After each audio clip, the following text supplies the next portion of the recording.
Ce samedi 5 août est décédée Hélène Carrère d'Ancos, académicienne, historienne et femme politique, qui a donné naissance à 3 enfants devenus des phénomènes médiatiques. Les chiens ne font pas des chats. Ce samedi 5 août 2023, le monde de la culture a appris avec tristesse la mort d'Hélène Carrère d'Ancos à l'âge de 94 ans.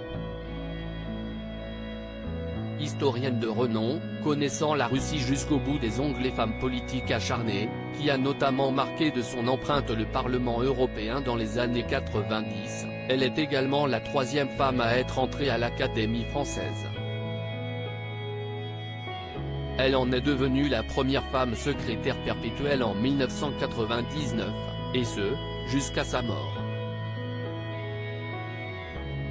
Dans un communiqué, sa famille indique qu'elle est décédée paisiblement entourée des siens.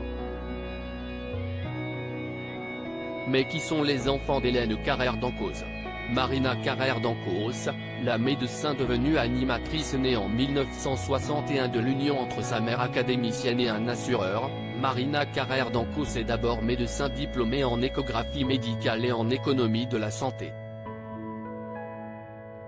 Elle fait ses premiers pas à la télévision sur Antenne 2 en 1992 en étant interviewée dans Télématin, avant d'intégrer le Disney Club de TF1.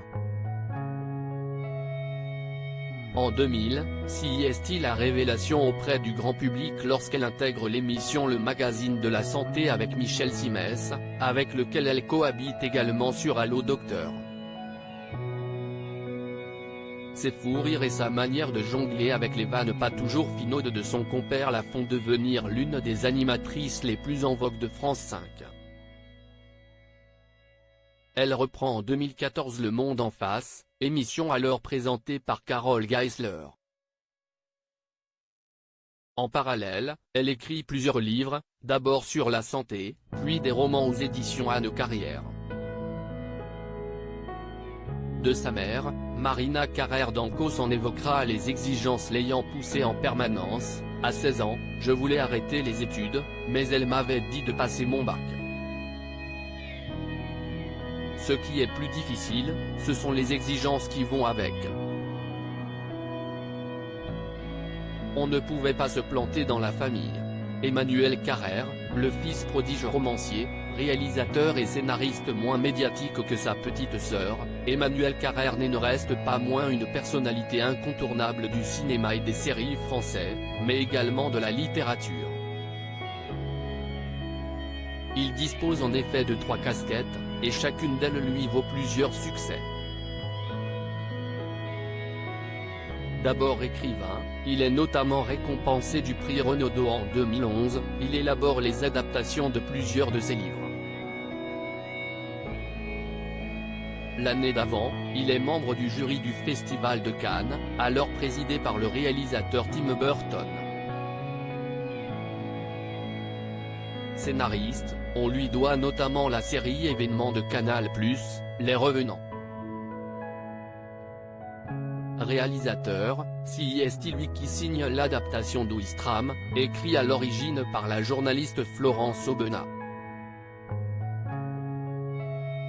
Nathalie Carrère, la pugnace avocate des laboratoires Servier CIST le moins médiatique des enfants de l'illustre historienne, Nathalie Carrère ne reste pas moins une personnalité reconnue depuis son apparition dans les médias ces dernières années. Son cabinet qu'elle a cofondé avec Frédéric Ponce et Carrère, est en effet celui qui défend les laboratoires Servier et son fondateur depuis 30 ans. Elle est donc présente lors du procès concernant le scandale du Mediator, ce médicament qui fut prescrit comme coupe-faim auprès de 2 millions de patients, et interdit en 2009 après l'enquête de la médecin et lanceuse d'alerte Irène Frachon dans son livre Mediator 150 mg, combien de morts? L'affaire avait donné lieu à un film, La fille de Brest, sorti en 2016.